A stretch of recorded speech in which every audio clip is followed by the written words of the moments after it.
Hey, what's going on, guys? I'm Mark Sanger from Techno Buffalo, and today we'll be giving you guys our full review of LG's latest Android Wear device, the LG Watch Urbane. It was the very first Android Wear device that was shipping with Android 5.1.1, and it's also the most sophisticated looking one.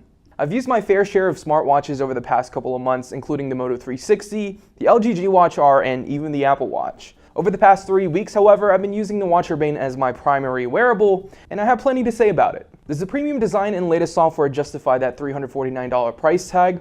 Let's go ahead and find out. First, we'll start off with the Urbane specs. The LG Watch Urbane features a 1.3-inch circle plastic OLED display with a pixel resolution of 320 by 320. It also features a Snapdragon 400 processor clocked in at 1.2 GHz, 1 GB of RAM, and 4 GB of internal storage for offline music playback. The Urbane also features a 410 mAh battery, a heart rate monitor on the back, and a water-resistant rating of IP67. So as far as specs are concerned, it's pretty similar to the LG G Watch R.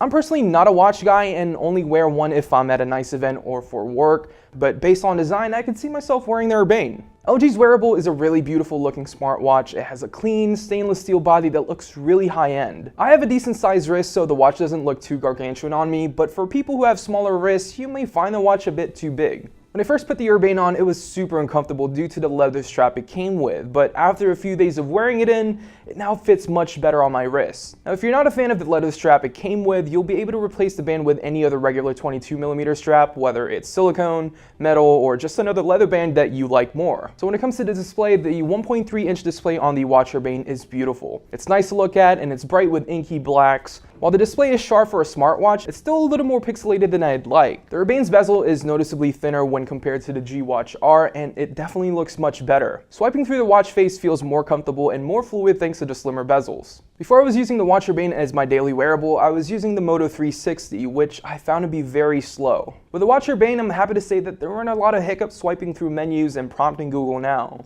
It was fast, fluid, and very responsive. It could be the difference in processor, but it could also be the updated software. Swiping through my notifications, going in and out of the app menu, it all felt really smooth, almost as smooth as a smartphone running Android Lollipop.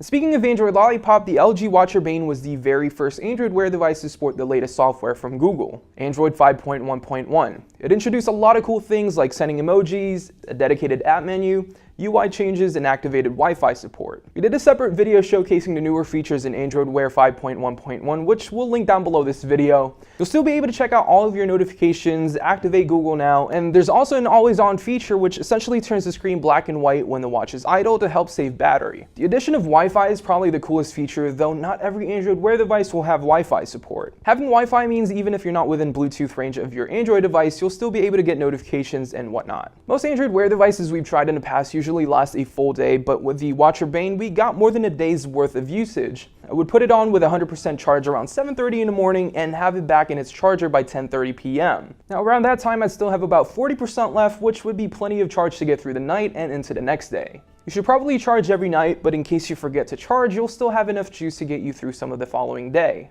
For a wearable device that costs over $300, we were hoping to see the Watch Urbane feature Qi wireless charging like the Moto 360. But unfortunately, it's stuck with the same old plastic dock-like charger similar to previous wearable devices from LG. It's not a complete deal breaker, but it still would have been nice to have wireless charging. The LG Watch Urbane is beautiful and a great Android Wear watch, but it's by no means the best smartwatch out there. Sure, it looks more like an actual timepiece compared to the Moto 360, but it also comes at a much higher price tag at $350.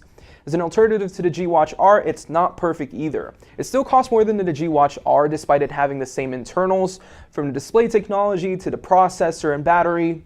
It's the exact same watch in a different body. And although Android Wear has made some improvements, it still needs a lot of work. So with that being said, I'm giving the Watch Urbane a Techno Buffalo score of 7 out of 10.